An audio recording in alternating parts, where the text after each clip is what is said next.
स्वागत है फिर से। आज है डेट 3 और डे 3 के लिए एक बहुत ही इंटरेस्टिंग आर्टिकल हम लेके आए हैं। आज इस आर्टिकल से बहुत अच्छे अच्छे वर्ड सीखेंगे और ग्रामर सीखेंगे। ग्रामर में प्रीपोजिशन सीखेंगे, तो बहुत ही इंटरेस्टिंग रहने वाली है ये ओवरऑल वीडियो। तो सबसे पहले शुरू करते हैं कुछ स्मार्ट वर्ड से। तो सबसे पहला वर्ड यहाँ आता है नेगोशिएटर का। नेगोशिएटर क्या होता है? वार्ताकार, यानी who facilitates discussion between two और मोर पार्टीज़। क्या होता है? ये व्यक्ति का काम क्या रहता है कि दो या दो से अधिक पार्टीज़ जिनका आपस में कोई मेल नहीं है, उनके बीच में सुलह करवाना, उनके बीच में बातचीत करवाना। जैसे पर्सन ए का कोई मोटिव है ए, बी का कोई मोटिव है बी। अब ये दोनों मोटिव एक दूसरे से क्लैश कर रहे हैं, तो इनमें कोई मिडल वे, कोई मिडल पाथ लेकर के आना, वो काम रहता है हमारे नेगोशिएटर का। तो नेगोशिएटर कौन? वार्ताकार, जो दो या दो से अधिक पार्टीज के बीच में डिस्कशन करवाते हैं। नेक्स्ट आते हैं हमारे थालाश्री। ये कहते हैं कि face the failure until the failure fails to face you. तो फेस करना इसका मतलब होता है सामना करना, और फेलुअर इसका मतलब होता है असफलता। और इस लाइन का यहाँ पर मतलब है कि असफलता का सामना करो जब तक वो असफलता आपका सामना ना कर सके।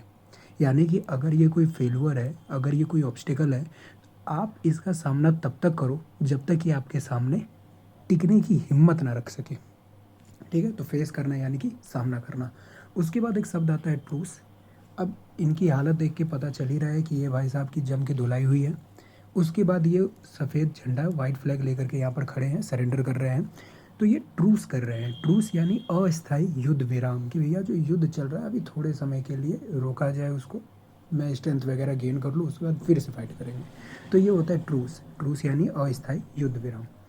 उसके बाद यहाँ पर एक जेंटलमैन है जो किसी पहाड़ के किनारे पर खड़े लग रहे हैं, तो इसे कहते हैं ऑन द ब्रिंक ऑफ या ऑन द वर्ज ऑफ। मतलब किसी चीज़ के कगार पर, कगार पर यानी कि किसी चीज़ के एकदम पास, एकदम निकट। अब आप समझ रहे हैं कि ये डाउनवर्ड एक्शन, अगर ये डाउनवर्ड डायरेक्शन में जा रहा है, इसका मतलब इसका एक नेगेटिव मीनिंग है।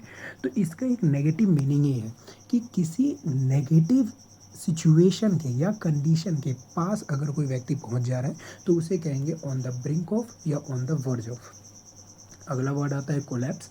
ये बिल्डिंग जो है पूरी ढह गई है, तो कोलैप्स का मतलब भी होता है अचानक ढह जाना या गिर जाना। अगर कोई बेहोश होकर भी गिर रहा है तो उसे हम क्या कहते हैं? वे कोलैप्स हो गया, यानी वे बेहोश होकर गिर गया। अगला वर्ड आता है इरप्ट। कॉमनली इसे हम वोल्केनो के साथ इस्तेमाल करते हैं, यानी ज्वालामुखी के साथ इसका इस्तेमाल किया जाता है। ज्वालामुखी जब अचानक से फटती है तो उसे बोलते हैं वोल्केनो इरप्ट हो गई। ठीक है, या कोई एक्शन, कोई दूसरी चीज़ जो अचानक से शुरू होती है, तो उसके साथ भी हम एरप्ट वर्ड का इस्तेमाल करते हैं। तो एरप्ट ज्वालामुखी का फूटना या किसी चीज़ का अचानक से शुरू होना। उसके बाद आते हैं बैंक, यानी ये एक फाइटर जेट है जिसने यहाँ पर एक मिसाइल दागी है, स्ट्राइक की है। स्ट्राइक का दो मतलब होता है। एक स्ट्राइक होता है हड़ताल, जैसे लोग अपनी मांगें पूरी करवाने के लिए सड़कों पर या फिर कहीं ऑफिसेज वगैरह में हड़ताल कर देते हैं, काम धाम छोड़ देते हैं और वहाँ पे प्रदर्शन करते हैं, तो वो हो गया स्ट्राइक। या दूसरा स्ट्राइक का मतलब होता है हमला करना। अब यहाँ पर एक वर्ड है रॉयल। रॉयल करना यानी कि कहीं पे उथल पुथल मचा देना या हलचल मचा देना, कि वो चीज़ स्थिर थी लेकिन कुछ ऐसा कर दिया गया, कुछ ऐसा हो गया कि अब वो स्थिर नहीं रही, अब वो जैसे पहले हुआ करती थी वैसी नहीं है। ठीक है, जैसे यहाँ पर देख रहे हैं कि ग्लोबल इकोनॉमी है और इसकी खींचातानी चल रही है, कुछ लोग यहाँ खींच रहे हैं, कुछ वहाँ खींच रही है, तो ग्लोबल इकोनॉमी ऐसी नहीं है, डगमगा रही है ये। ठीक है, तो उसी को कहते हैं रॉयल द ग्लोबल इकोनॉमी, यानी कि ग्लोबल इकोनॉमी में उथल पुथल मचा देना, उसकी जो स्थिरता थी उसे भंग कर देना। कि पहले मस्त एकदम व्यापार चल रहा था अंतर्राष्ट्रीय स्तर पर, अब वो व्यापार में भी दिक्कत आ रही है, ट्रेड करने में लोगों को दिक्कत आ रही है, यानी कुछ ऐसा इंसिडेंट हो गया है जिसने इस पूरे ग्लोबल सिनेरियो को बर्बाद करके रख दिया है। अगला आता है एक बहुत अच्छा ये ईडियम है कि ड्रैग वंस फीट, यानी कि पाँव को घसीटना। जैसे आप देख सकते हैं ये बच्चा जो है ये अपने पाँव को घसीट रहा है। ठीक है, समझ में आ रहा है कि जाने की इतनी इच्छा है नहीं इसकी, ये बीच छोड़ के जाना नहीं चाहता है और ज़बरदस्ती इसको खींच के ले जाया जा रहा है। तो अगर कोई अपने पैर को घसीट रहा है, ड्रैग वंस फीट, तो इसका मतलब है कि वो जानबूझकर देरी कर रहा है, आनाकानी कर रहा है, वो उस काम को नहीं करना चाहता है। ठीक है, फिर भी ना चाहते हुए वो करना पड़ रहा है, तो वहाँ पर यूज़ किया जाता है ड्रैग वंस फीट। जैसे जब भी मैं उससे बात करने की कोशिश करता हूँ तो ड्रैग्स हिज फीट, वो अपने पैर घसीटता है, यानी कि आनाकानी करता है, जानबूझकर देरी करता है, कोई भी एक्शन लेने में वो ड्रैग हिज फीट करता है, अपने पाँव घसीटने लगता है। उसके बाद कुछ वर्ड आते हैं कंसेशन, इसका मतलब छूट हो गया।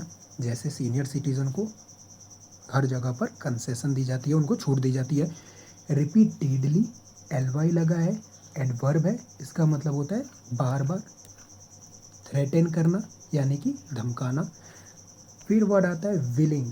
अगर कोई विलिंग है तो विल मतलब होता है इच्छा, और विलिंग है यानी कि वो इच्छुक है।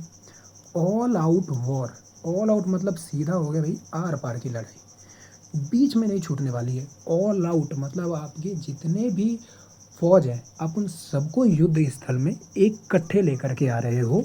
आर पार की लड़ाई बोले तो संपूर्ण युद्ध, आप अपने आप को पूरा झोंक दोगे उस लड़ाई में, तो ऐसी लड़ाई ऑल आउट वॉर कहलाती है। अल्टरनेटिव का मतलब क्या हो गया, कोई विकल्प, ठीक है। जैसे कई बार हम बोलते हैं कि भाई ये प्लान तो काम नहीं कर सकता, क्या कोई और अल्टरनेटिव है, यानी कि क्या कोई दूसरा रास्ता है, क्या कोई और विकल्प है इसका। लेआउट करना मतलब किसी योजना को प्रस्तुत करना। आपने किसी प्लान को बनाया, सर क्या मैं इस प्लान को लेआउट कर दूं, क्या मैं इस प्लान को सामने रख दूं, बाकी लोगों के सामने मैं इसे ला सकता हूं, तो वहाँ पर लेआउट का मतलब हो गया किसी भी योजना को प्रस्तुत करना। इनकन्क्लूसिव, देखिए एक शब्द होता है कंक्लूजन। कंक्लूजन मतलब होता है निष्कर्ष, अंत में क्या निकला। कंक्लूसिव है यानी निर्णायक है, कि हाँ एक निर्णय निकल गया। इनकन्क्लूसिव है यानी कि अनिर्णायक है, कोई निर्णय नहीं निकला, ठीक है। क्या वर्ड है, कंक्लूजन मतलब निष्कर्ष, कि एक अंतिम परिणाम निकला। कंक्लूसिव है, निर्णायक है, ठीक है, कि कुछ फाइनल रिजल्ट उसका निकला। इनकन्क्लूसिव है यानी अनिर्णायक है, उसका कोई फाइनल रिजल्ट नहीं निकला, पता ही नहीं चल पा रहा कि किसकी जीत हुई किसकी हार हुई, पता ही नहीं चल पाया कि वहाँ पर गेन हुआ कि लॉस हुआ। फिर आते हैं हम रेजोल्यूट स्टांस पे। देखिए रेजोल्यूट का मतलब क्या होता है, तो रेजोल्यूट का मतलब होता है दृढ़, पक्का, अटल एकदम, कि आपने एक बार जो डिसाइड कर दिया सो कर दिया। और स्टांस का मतलब होता है आपका रुख, आपका स्टैंड, आपका पोजीशन क्या है। जैसे हम समझते हैं कि अगर दो लोग की टसल हो रही है, अगर यहाँ पर दो लोगों की टसल हो रही है, ठीक है, एक ने बोला कि आपकी वजह से कंपनी को लॉस हो रही है, और एक ने बोला कि आपने वर्किंग कंडीशंस को इम्प्रूव नहीं किया है, इसलिए हम वर्क प्रॉपरली नहीं कर पा रहे हैं। अब आप यहाँ पर हैं जो इन सारी बातों को सुन रहे हैं, आप अब एक स्टैंड लेंगे। वो स्टैंड आप या तो ऑनर के फेवर में लेंगे या फिर अपने वर्कर के फेवर में लेंगे। तो अगर आप अपना स्टैंड वर्कर के फेवर में ले रहे हैं कि हाँ भाई वर्किंग कंडीशन इंप्रूव होनी चाहिए, only then the worker will be able to put 100% of their efforts and help the company gain productivity. तो यहाँ पर आपने जो एक स्टैंड ले लिया, अब वो स्टैंड रेजोल्यूट कब कहलाएगा, जब आप उस स्टैंड से, जब आप अपनी बात से पलटोगे नहीं, हटोगे नहीं, आप अपनी पोजीशन चेंज नहीं करोगे, तो ऐसे स्टैंड को हम कहते हैं रेजोल्यूट स्टैंड, ठीक है। अब इसके बाद हम बढ़ते हैं हमारे स्मार्ट ग्रामर की तरफ, ठीक है। आज ग्रामर में हम क्या सीखने वाले हैं, तो आज हम मस्ट का यूज़ सीखने वाले हैं, आज हम और कंजंक्शन का यूज़ सीखेंगे, आफ्टर प्रीपोजिशन सीखेंगे, विच के बारे में सीखेंगे जो कि एक प्रोनाउन है, उसके बारे में हम यहाँ विद इस प्रीपोजिशन के बारे में सीखेंगे। आगे चल के थ्रू आउट प्रीपोजिशन सीखेंगे, डिस्पाइट सीखेंगे, नीदर नॉर सीखेंगे और नथिंग बट सीखेंगे। सो मच टू लर्न, तो let's start one by one. सबसे पहले आता है मस्ट। मस्ट आप हर उस जगह लगाइएगा जहाँ आपको लगे कि ये चीज़ अब मेरे लिए ज़रूरी हो गई है करनी, ठीक है, अब ये चीज़ मेरे लिए ज़रूरी हो गई है। तो जहाँ कोई चीज़ बिल्कुल ज़रूरी हो गई है, एकदम करनी ही है, बिल्कुल सर पर आ गई है वो चीज़, तो आप वहाँ मस्ट लगाते हैं। अब मस्ट के कई सारे यूजेस हैं। पहला, अगर मैं कहूँ मुझे उससे ज़रूर बात करनी है तो I must talk to her. मुझे उसे ज़रूर देखना है, आई मस्ट सी हर। मुझे उसे ज़रूर मिलना है, आई मस्ट विजिट हर। अमन को ज़रूर पढ़ना चाहिए, अमन मस्ट रीड। मस्ट बी, अब ये बी लग गया, बी का मतलब है होना, कि ज़रूर होना चाहिए, तो यू मस्ट बी देयर। आपको वहाँ ज़रूर होना चाहिए, उसे टीचर ज़रूर होना चाहिए, he must be a teacher. Must be plus ING, ING यानी कंटिन्यूअस, और बी प्लस आईएनजी यानी कि ये फ्यूचर कंटिन्यूअस में आ जाएगा। ही मस्ट बी प्लेइंग, वो ज़रूर खेल रहा होगा। अमन ज़रूर पढ़ा रहा होगा, अमन मस्ट बी टीचिंग। तो यहाँ से ये पता चल रहा है कि ऐसा हो रहा होगा, ऐसा चल रहा होगा, ऐसा किया जा रहा होगा। ये सॉर्ट ऑफ पॉसिबिलिटी है, ये यहाँ पर पॉसिबिलिटी दिखाई जा रही है कि ऐसा कुछ हो रहा होगा, इसकी संभावना है। मस्ट हैव, पास होना चाहिए, he must have a car, यार उसके पास ज़रूर एक गाड़ी होनी चाहिए। अमन के पास ज्ञान जरूर होना चाहिए, अमन मस्ट हैव नॉलेज, अमन के पास ज्ञान जरूर होना चाहिए। भाई ये जरूरी है, मस्ट है एकदम, चाहिए ही चाहिए। नेक्स्ट आते हैं और की तरफ। और अगर आपको याद रखना है इसे क्या कहते हैं, तो ये होता है कंजंक्शन। कंजंक्शन क्या करता है, ये वर्ड्स या सेंटेंसेस को जोड़ता है। जंक्शन वर्ड है ना यहाँ, जंक्शन, तो ये जोड़ने का काम करता है। ठीक है, ये जोड़ने का काम करता है। तो और एक कंजंक्शन है, दो यूज़ हम इसका देखते हैं। पहला है किसी को जब आप चॉइस दे रहे हो, आपने दो चीज़ें सामने रख दी, सामने वाले से पूछ रहे हो भाई ये लोगे या ये लोगे, डू यू वांट टी और कॉफ़ी। ठीक है, आपको कौन सी शर्ट पसंद है, रेड वाली या ब्लू वाली, रेड और ब्लू शर्ट। ठीक है, दूसरा यूज़ हो गया नहीं तो, ये परिणाम बताने के लिए इस्तेमाल किया जाता है कि भाई अगर आप इस चीज़ को नहीं करोगे तो ये हो जाएगा, अगर आप इस चीज़ को नहीं करोगे तो ये हो जाएगा, यानी एक नेगेटिव अर्थ में आ रहा है। इसका एक कॉन्सिक्वेंस बताया जा रहा है कि स्टडी हार्ड और यू विल फेल। भाई मन लगा के पढ़ाई कर लो, नहीं तो तुम फेल हो जाओगे। तो स्टडी हार्ड और यू विल फेल, मन लगा के पढ़ाई कर लो, नहीं तो ये हो जाएगा। अगर आप चाहें तो इसे चॉइस की तरह भी देख सकते हैं कि आपके पास दो चीज़ें हैं, या तो आप ये कर लो या आप इसकी तैयारी कर लो, कि अगर आप ये नहीं करोगे तो ये हो जाएगा। ठीक है, अगर आप ये नहीं करोगे तो ये हो जाएगा। तो कॉन्सिक्वेंस भी आ जा रहा है और चॉइस भी यहाँ पर आ जा रहा है। आगे बढ़ते हैं आफ्टर। अब देखिए आफ्टर का दो तीन मतलब है। ठीक है, ये सारी चीज़ें आप बस एक दो बार देख लीजिएगा कि परस्यूट है, time, chase, preference, pattern, imitation, investigation, ये।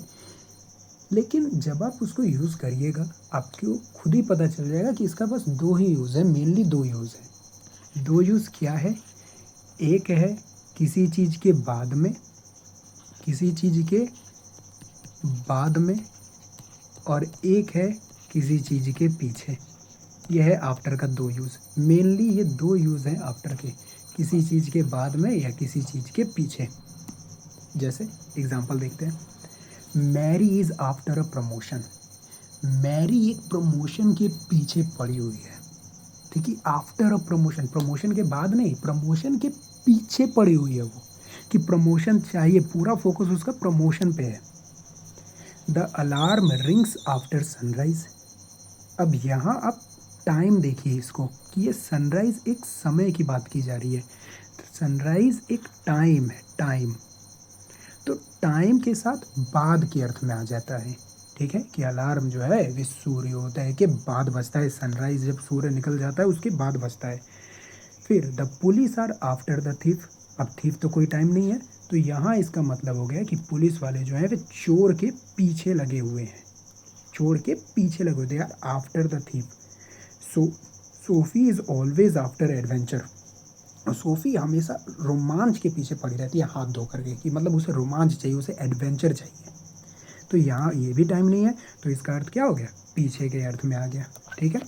उसके बाद Lucy style her hair after a celebrity. रूसी ने अपने हेयर को जो स्टाइल की है वो एक सेलिब्रिटी के बाद की है, मतलब एक सेलिब्रिटी के बाद की है, यानी कि सेलिब्रिटी के आधार पे की है। सेलिब्रिटी को उसने देखा, फिर उसने स्टाइल सीखा और उसको इस्तेमाल कर लिया। This design is after the latest trend. अब ये जो डिज़ाइन बनी हुई है वो लेटेस्ट ट्रेंड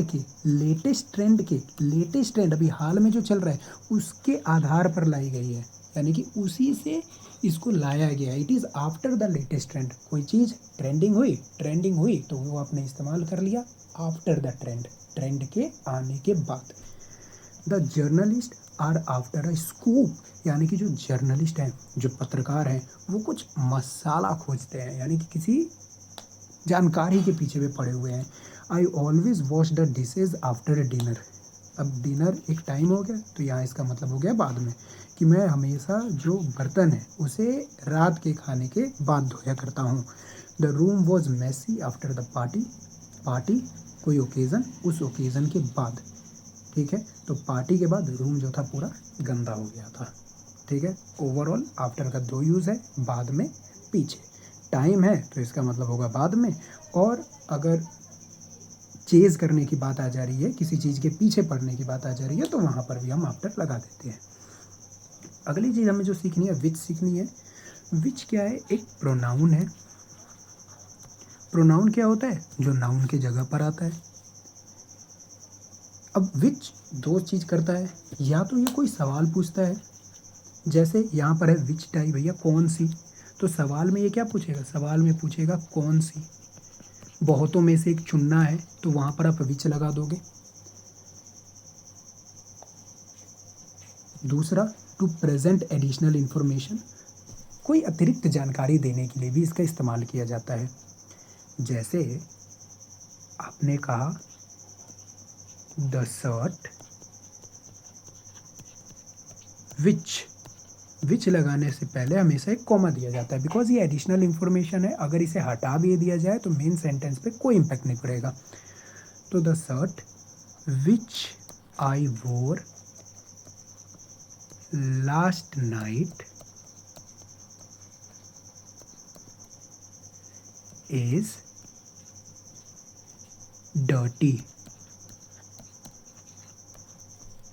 तो द शर्ट विच आई वोर लास्ट नाइट इज डर्टी। अब अगर इतनी चीज को मैं हटा दूं तो यहाँ पर कोई सेंटेंस में फर्क नहीं पड़ेगा। कैसे? यहाँ पर बोला जा रहा है द शर्ट इज डर्टी, तो clearly I am talking about a particular shirt, but ये विच लगा करके मैंने आपको कुछ additional information they the about that particular shirt, ठीक है। तो मैंने कहा भैया ये शर्ट जो है ना वो गंदी हो गई है, ठीक है। अब और ख़ास तरीके से मैं बोला अरे ये वही वाली शर्ट है जो मैंने पार्टी में पहनी थी, यही शर्ट गंदी हो गई है, पार्टी में पहनी हुई शर्ट गंदी हो गई है। तो this is the additional information जो हम विच की मदद से ऐड कर रहे हैं। नेक्स्ट आता है विद का यूज़। अब विद के बहुत अच्छे यूजेस हैं यहाँ पे। सबसे पहला, इस्तेमाल की वस्तु के साथ विद का इस्तेमाल किया जाता है। इस्तेमाल की वस्तु के साथ हम विद लगाते हैं।